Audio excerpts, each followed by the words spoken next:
Okay, let's start with this session. This session is about measuring RF frequencies and try to detect what kind of device we have. And this down to a level to individually identify devices. Please welcome Boris Danev.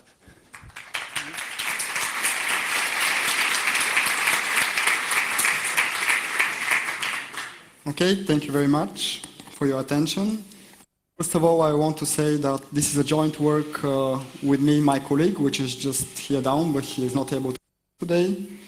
So we will be able both to answer questions if you have, and I hope you enjoy the talk. Don't be afraid, the name is different of the presentation, but we will be talking exactly about the same things that is originally on the schedule. So what I will do first is I will do some background about device biometrics, which means can we find biometrics about network devices, any kind of devices. And then what is the meaning of hunting the individuality? Why do we need this? And so on. Then I will have two use case studies. The first one is about identifying uniquely wireless transceivers. So this work is much more mature than the second one, which is based on RFID transponders.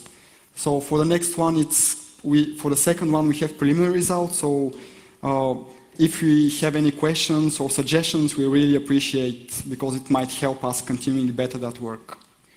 And then I'll have a conclusion. So yeah, let's start. So what are device biometrics? We are trying to identify a component in a networked environment. It can be an operating system, it can be a driver, it can be a physical device itself. Actually a device that emits some kind of information. And usually how we do this, how we try to build some kind of device signatures based on the analysis of the communication with that component or device, with or without the component's knowledge. So the device might know that we are trying to find some unique signature, or it might not know. And this is also commonly referred as device identification, and it spans a broad spectrum of technologies, like wired, wireless, any type of protocols, and so on. And there are a number of different methods that have been suggested in the literature. Here we'll talk about some of them only. We have to be aware about something very important in device biometrics, that it presents two very different perspectives. So the first perspective is the network authority.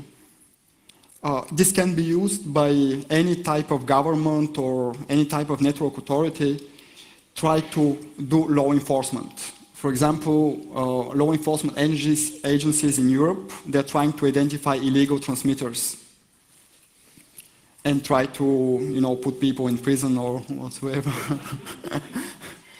Mobile operators, they have a different goal. They would like to identify cloned cell phones. If you're a network administrator, you would like to identify track problematic hosts. And of course, you can include some other type of protections against identity spoofing and so on. So if you're able to have some kind of a unique signature of a physical device, even if someone tries to spoof the identity by changing the SSID or MAC address or whatsoever, he will not be able to penetrate the system if his physical signature doesn't comply with what you have in your database. So you can think about this as a kind of a really biometrics, but for network devices. So what is the next perspective? It's the attacker's perspective, of course.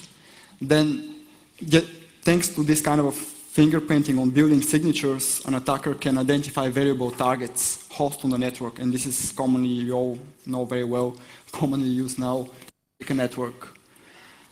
It can also be used for privacy violation.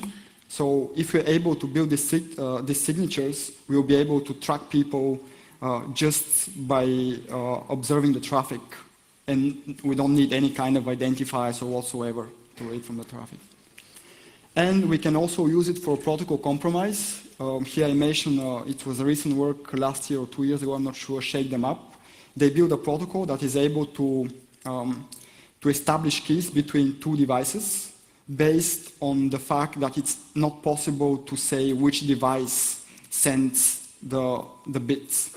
But if you are able, during that process of key establishment, to recognize which device exactly it's sending, then this type of protocols will directly be compromised.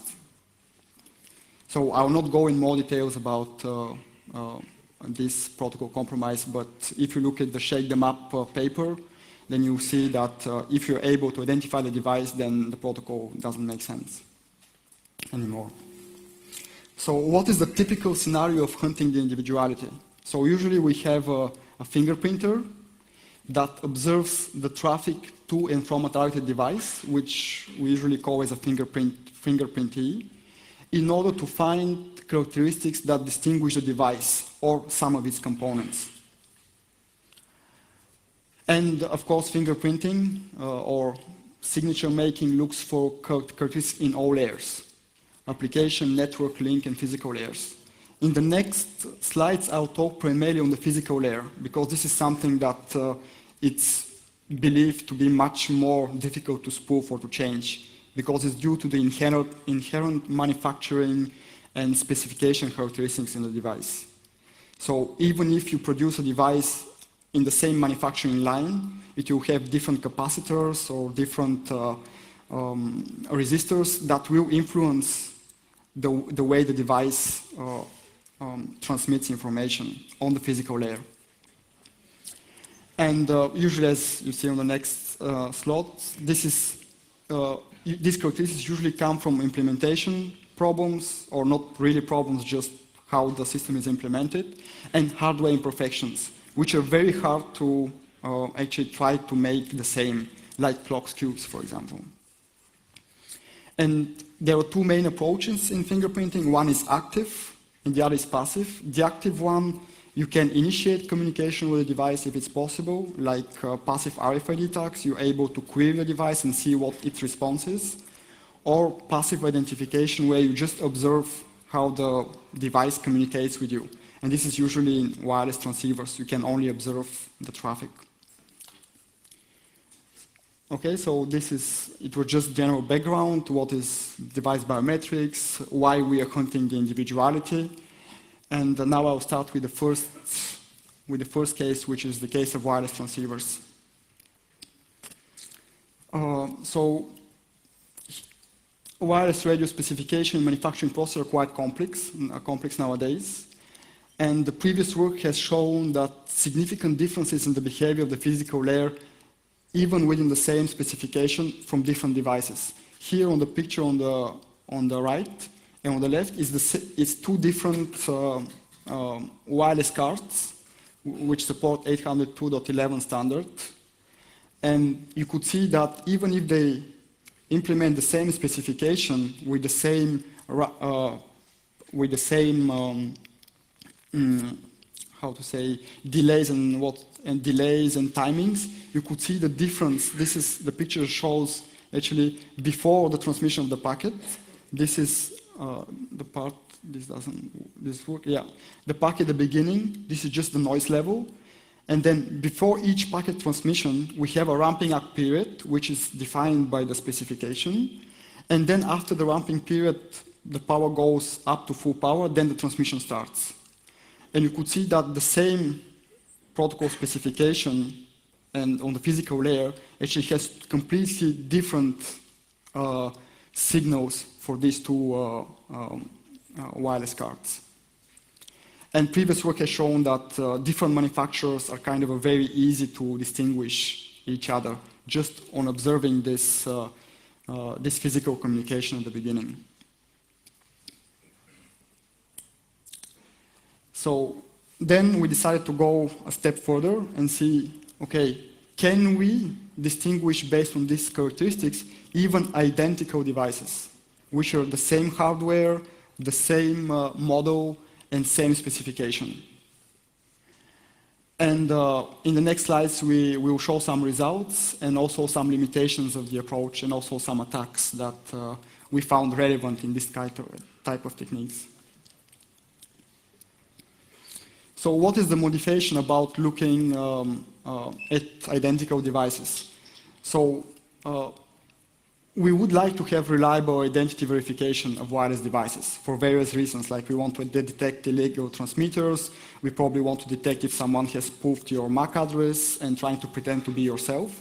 So it also can be done for device cloning or key compromise. And that's why we decided just to go and dig on the physical layer and see what can be done there. And usually these characteristics, as I said before, they come from just hardware imperfections in the device. So it's very hard for a manufacturer to just make all the devices completely unique so that we cannot just distinguish. It's also like human nature. I mean, we all have different fingerprints, different faces, and so on. So what was our setup? It's just the general picture. So we used for this experiment 50 wireless sensor nodes. These are actually T-Mode Sky sensor nodes. Exactly the same model. We purchased it at the same time, so they're likely to be also from the same production line. We just wanted to make sure that we have more or less the same, exactly the same devices. Then we built a special signal acquisition setup, I'll present in the next slides, to collect the physical data characteristics from each transmitted packet. This process actually is quite crucial. We need to do it in such a way that we are not compromising or adding additional, let's say, noise or signatures in the process, or at least minimize as much as possible. We always add, but at least minimize as much as possible. Then the typical statistical part starts afterwards. We try to extract features from that physical data layer, and then try to compare with features that we have in other identification database. Is it our own device or it's another device? And for that, we used 50 identical devices. So are we able to say if it's our own device or it's another one? So that's the generic framework. So the first step is the signal acquisition. Sorry. Actually, here you can see our setup in the building. This is the simplified setup. And here is the diagram. All these components here from the capturing antenna, which is this big standard horn antenna.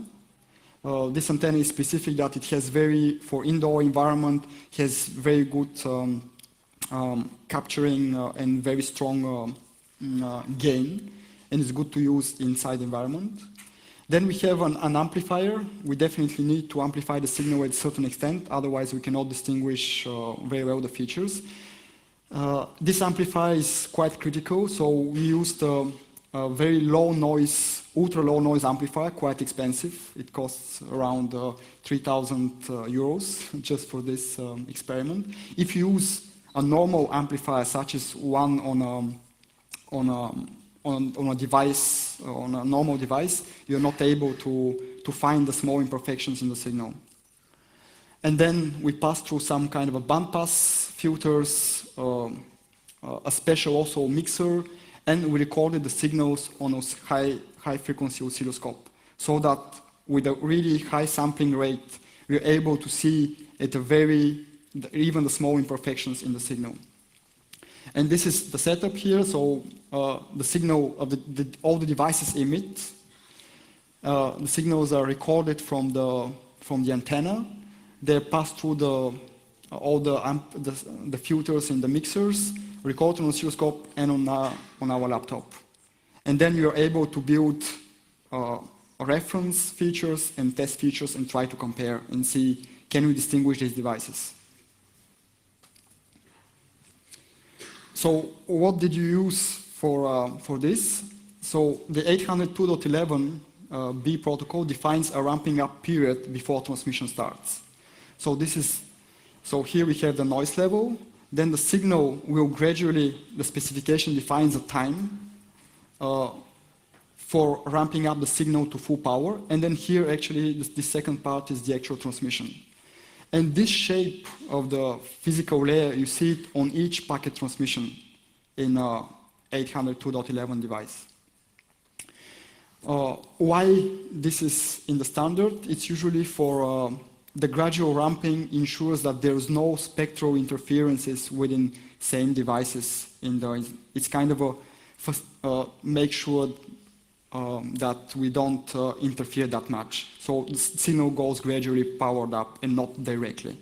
It's perfectly possible to directly ramp up the signal at the beginning. So we use this part, which it's usually referred to as a transient part, and you extracted some statistical features from it based on different spectral transforms, which I'm not mentioning in the presentation. And the results were quite amazing. After we also trained the system using some pattern recognition classifiers, then we are able for 50 identical sensor nodes to have a recognition accuracy of almost 99 or 100%. So in 99% of the cases, we are able to say if it's node number 1 or node number 50 or 49 or whatsoever that is transmitting at that moment. And this was under the same conditions of the signal. So the nodes were positioned exactly at the same distance from the antenna so that we don't interfere in this ramping up signal. So under the same conditions, these features here were distinguishable. Even though if you look on different samples by just visual inspection, you could not see a difference. But the statistical meanings could find the small imperfections inside this ramping up signal. And here, actually, we varied the recognition. This graph shows the false accept and the genuine accept rate for different types for the number of signals that we use to extract the features. So if you use more signals from the device to extract the features, like 40 different packet transmissions, then we had the highest accuracy. As long as you use less signals to build the characteristic features, then this accuracy drops quite significantly here. So this is due to the fact that using less number of signals has more noise. So we round up average over multiple samples, better the performance is. And these results are also kind of comparable to biometric fingerprint recognition with an equal error rate of around 0.24%. That was our finding, even on identical same hardware, same model devices. So afterwards, this experiment on this site was under the same conditions, so same distance from the antenna, same antenna polarization, so that we don't disturb the shape of the signal. And then we decided to see what will happen if we go over a bigger distance. The initial experiment here was done over 10 meters, so we collected the signals from 10 meters from the sensor devices. So on this one, we decided to see how far we can go. And we used a university parking space, which is like 40 meters distance. So we collected the signals from 40 meters, exactly the same conditions again. And the accuracy was exactly the same, more or less, within the statistical error. So even with over a very high distance for this sensor device, which transmit around, the maximum is around between 50 and 100 meters indoors, we are able to distinguish which device has emitted the signal. Then we also performed some experiments on the voltage. So we tried to measure what happens because these devices run on battery supplies. What's happening if the battery goes down and to reaching its end level. Then also the shape was consistently unique within different voltage levels. Where we had problems and where the system didn't work very well is when we tried to do on different antenna polarizations. We just tried to vary the antennas of the device between each transmission and see if these features are preserved. And then we could say that from around 10 sensors that we used for this experiment, only 4 were kind of consistently recognized. So if someone is changing the antenna polarization of the device, this has an implication on this shape change here, and then our features were not good enough to say, oh, this is the device 1 or device 2. We are currently exploring other techniques in order to solve this issue, and I don't have results, but they're usually promising that even with changes for antenna polarization, by using some smart statistical training and kernel methods, we are probably able to distinguish even between different antenna polarizations. So that was the part about wireless transceivers, and I'll go forward with the cool stuff, which is RFID tags. Are there any questions at that level? Yes? What about temperature? Yeah, temperature, we didn't test extreme temperatures. We tested only on temperature, on indoor temperatures, and there were no differences. What about how long the device has been running? Yeah, we also tested on, we ran it like for, usually this experiment was like for 20 minutes, and also for 1 hour, and there was no difference. This is kind of not a problem given the fact that these are low-power devices. The thing, what we didn't test is that these were all the time regular transmissions. We did not test if the device transmits very intensively for some amount of time and then it stops. This we did not experiment in this setting. We just used regular transmissions, 500 milliseconds per packet for 1 hour.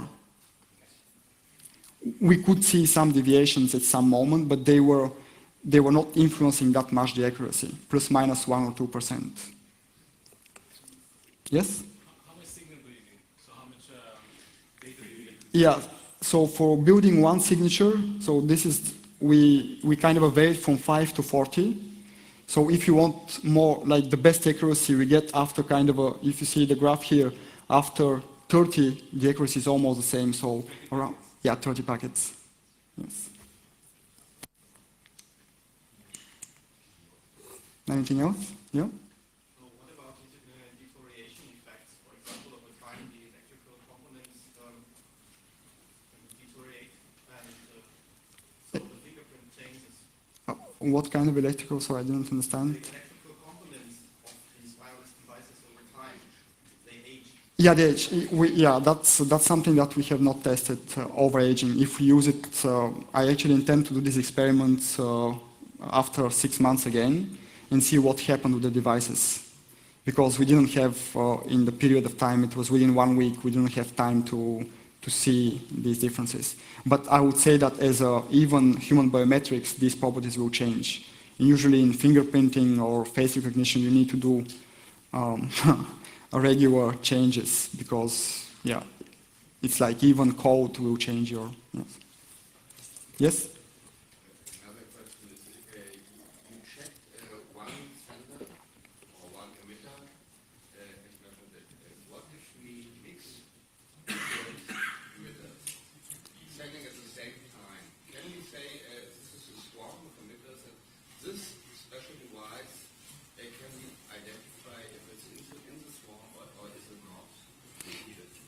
Yes, so the question is this a setting where only one emitter is setting in the same time or multiple emitters? So in the results I present here, especially this graph, is one signal emitter at a time. So we kind of got rid of any noise coming from our devices. Because these devices have a MAC layer, usually it's ensured that at the same time there is only one device emitting. So in that sense, the experiments are reproducible. If there were, we tested also with the same devices emitting in the same time, we could capture the signals in the same way, multiple transmitters. We did not test if we have external noise from other, let's say 802.11 or other devices. This might kind of increase the noise levels and might prevent actually fingerprinting in some cases. But as long as we keep within the same protocol, even if you have multiple devices, the system works. Transmitting at the same time, sorry. Yeah, other questions?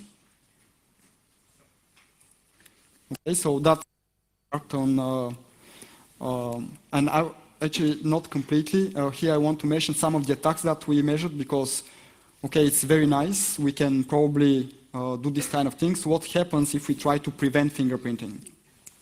So we experimented with two types of attacks. The first one was an impersonation attack. So what we did is we decided to do the following. Can we, in some sense, find similar shapes, and by varying the antenna polarization of these shapes to match a device fingerprint so that we can impersonate that device. And actually the answer to that question, we took 3 different sensors which were not part of the population of these 50 sensors that we had. So they were 3, again, the same model, same manufacturing. And then we started sending signals to our system with different antenna polarizations. And the results show that if we use here like n equal 5 or 10 signals to build a feature, the system is vulnerable to impersonation by changing the polarization of the antenna of an intruder device. As long as we keep the number of signals to build a feature, the signature, higher than 20 or 30, then the chances became quite low to impersonate the system. But even though this is not an experiment that kind of says, oh, it's difficult to impersonate the system, it's probably possible to build a device that imitates the shape completely and by varying to kind of impersonate a device. The second type of things we did, we tried to see how the shape actually is influenced if you use some jamming, wireless jamming attacks. And there we were able to actually jam the signals at the beginning. And this also prevented fingerprinting because the shape of the signal was changing quite a lot at the beginning. So as long as we have interference with the signal from some other device, this kind of method fails to recognize the device. So this can be used, for example, for an authority to prevent fingerprinting of the devices by sending regular specific signal interference on the channel. And then the last type of attacks that actually we are currently investigating is trying to replay the signals on the physical layer by using some sophisticated equipment. If we are able to replay the signal, then we also can compromise the system. Yeah, questions of the attacks? Yeah? In replaying the signal, wouldn't you still have to match the antenna polarization? Exactly, yeah. We have also to match the antenna polarization, use very expensive signal generators that are able to completely reproduce the signal originally at 2.4 gigahertz. And this equipment is usually more than 150,000 euros. So until now, it's a little success for us. But if it's possible to replay this kind of will break the system. Okay, so that was the first case on wireless receivers. This was kind of a more mature work that we decided to present. And now we will demonstrate our efforts on actually try to build physical signatures for RFID transponders. What was the motivation of this? Actually, this slide is probably, yeah. So if we're able to do some identification or classification, we will probably be able to detect cloned or counterfeit devices. And we also, if you can build signatures, we probably can complement some security mechanisms, existing security mechanism for authentication, for example. And of course, on the attack side, we can subvert privacy systems at the hardware level. So the goal for us here was to try what kind of physical signatures we can extract from RFIDs using the physical layer. So here I just want to put a small video which I really liked. It was a guy from Holland. Probably he's probably here it's in the group or not, but we really liked his work. So he was able to clone his own Dutch passport, which contained an RFID chip with data, and he was able to present that to a web check-in terminal and get accepted with a picture of Elvis Presley. Okay, so here is the demo from his website. I gave the details so you can go and look by yourself afterwards. Uh-oh. Very nice.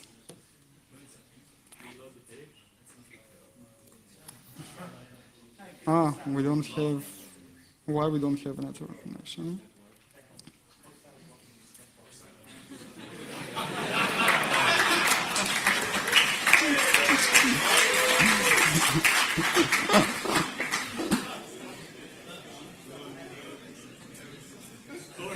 Exchange use your phone, so. Yeah. Boris, keep talking. If somebody near the front would be so kind as to load it, so that we can bring the video up. Actually, I think I will be able to put it finally.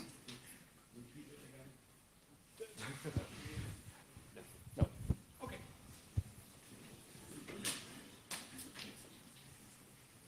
No?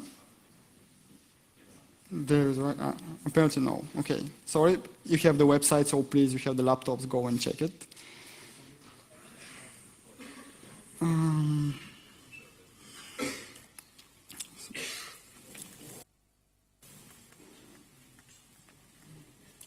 Okay, so what Fonjik did is he was able to break the system and go and present his fake GCOP card on the web check-in. So we decided to see, okay, can we do something against this? Of course, if we clone the data, we cannot distinguish if it's your own passport or something else.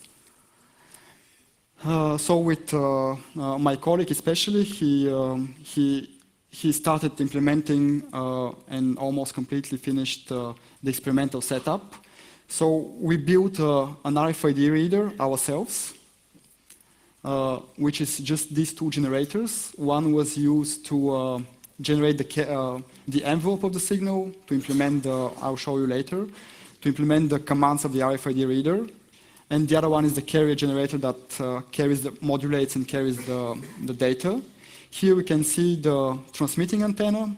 So our signal from the generators were going to the transmitting antenna, and here we had an eavesdropping antenna. So we were able to record on oscilloscope again the transmission the physical layer of the RFID transponder.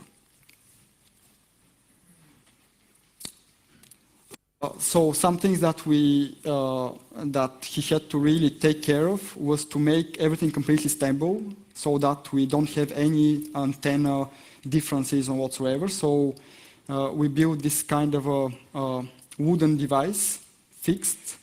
Here it's explained, so that we have all the time, every time we put an RFID transponder, it has exactly the same conditions, so that we don't introduce any signature due to different positioning or antenna polarization or whatsoever.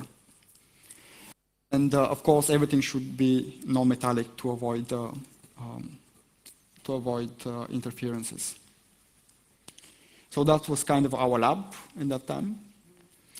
And here we could just say about the transaction. So the devices respond to two types of commands according to the specification. One is type A and one is type B.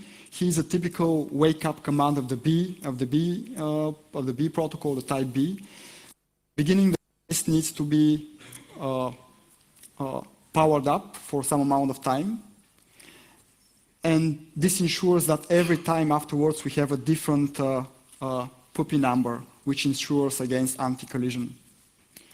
And then we have the wake-up command. Here is the data. It's 10% ASK modulated over. And then here afterwards, this part is the response of the device, which contains the puppy and some other modulated data. So how we can build a signature from this?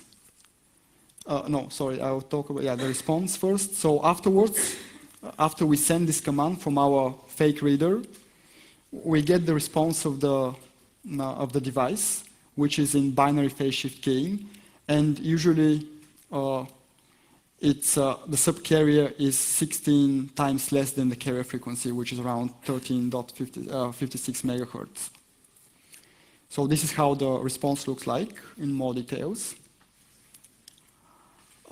Here we have the anatomy of the A protocol. Sorry. So here it's a completely different modulation scheme. It's 100 ASK modified mirror encoding, again at 106 kilobits baud rate. And here we see the response of the device. So the response is on-off keying of the data that comes out. And it has the puppy number and everything the same. And every bit starts with defined phase relation to the subcarrier. So what we did afterwards is that, okay, we could closely simulate the RFID reader. So we sent him a standard command. And then afterwards, we decided to vary the frequency of sending the data and also the baud rate. And you can see on the next slide, actually this you try to see how the device responds to different type of out-of-spec frequencies and baud rates. And here on this slide, we can see some really nice results. So this, on the first graph, we could see the standard command at 13.56 megahertz. It's almost like a real reader. If we have a frequency which is close to 13.56, we observe also a good response, but different timings. We could not see this from this picture because it's not zoomed enough, but the difference between the end of the command and the start of the response from the device changes on different frequencies. If we try to go a little bit out of spec of the frequencies, like 10 megahertz, we can see that the device tries to respond. And actually, some devices will try to respond, others will not try to respond. And actually, their response will be different also. And here on the graph D, we could see the device, one of the devices that actually tried to respond, actually tried to collect, and he couldn't even read the wake-up command that we had sent. So based on this kind of observations on the different timings in the communication with the transponder, we are kind of able to distinguish between our devices that we have. And unfortunately, we have had only 6 different RFID chips on passports.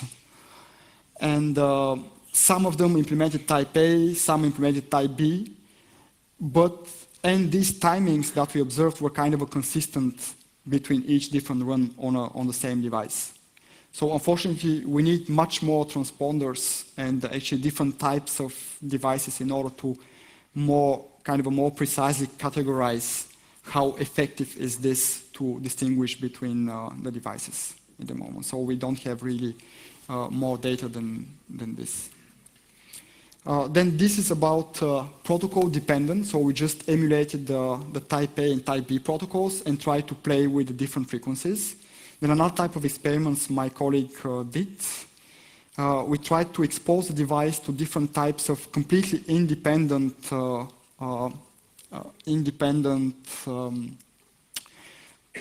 protocol-independent noise or energy. And actually these 3 experiments, one, we just exposed the device to white noise and see how it reacted.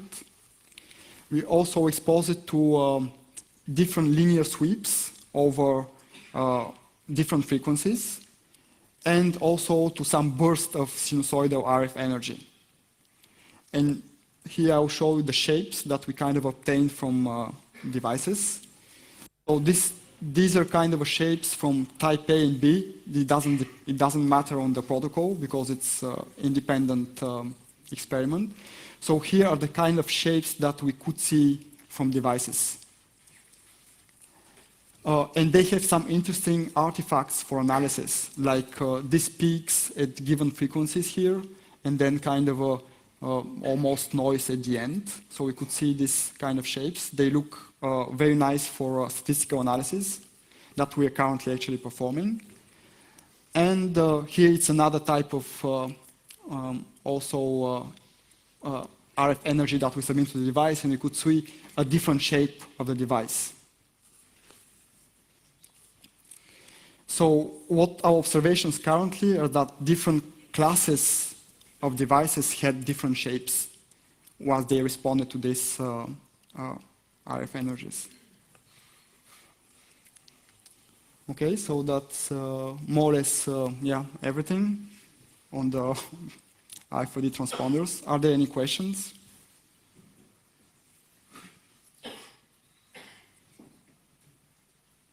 Yeah, it's so a conclusion. Yes. You only try passports, so Yes. active devices. Passive devices. Passive devices. Passports are passive. Yeah, they just respond. They on some kind of a command.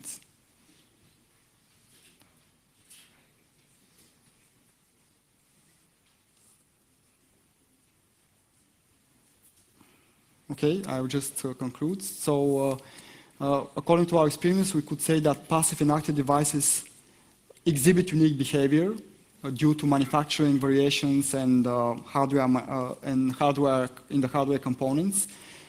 Such variations are definitely inherent to the device itself, but they're kind of very difficult to extract and to capture. So we need a very sophisticated equipment, high-frequency oscilloscopes, also signal analyzers, and so on, in order to really capture these differences. In some cases, it's not really possible. And this kind of individuality, if we can find it, it can be useful in both defensive and offensive scenarios, as I mentioned previously. So that's everything on my side today.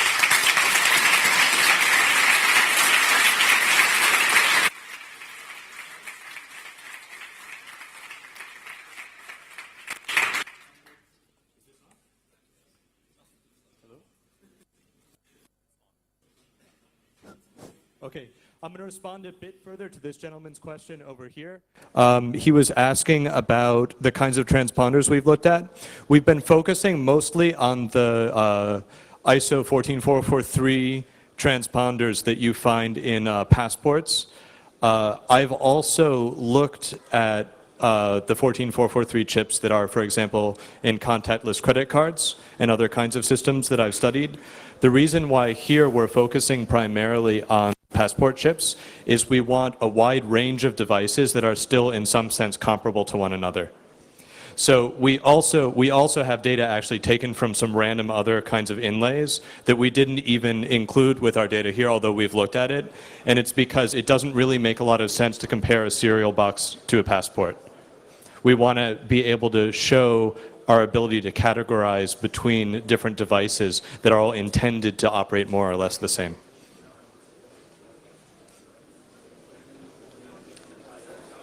Any other questions?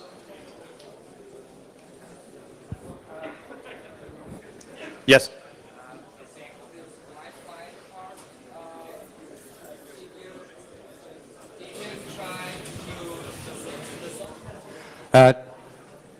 Did you try to reproduce your results with different antenna polarizations and try to compute the polarization out so to make it neutral to the polarization of the antenna? We are collecting the same data with only different polarizations, so you can build a match on each one. Yeah, I understand. So the question is if we can compensate the antenna polarization and try to match again. We have not done such an experiment because for various reasons. We kind of assume that it's very difficult to compensate with adding the different polarization. We'll have even if you compensate this, it will add a signature that is not really unique to the device. So we couldn't find a way to add it, to compensate this with the device signature. So that's why it didn't work.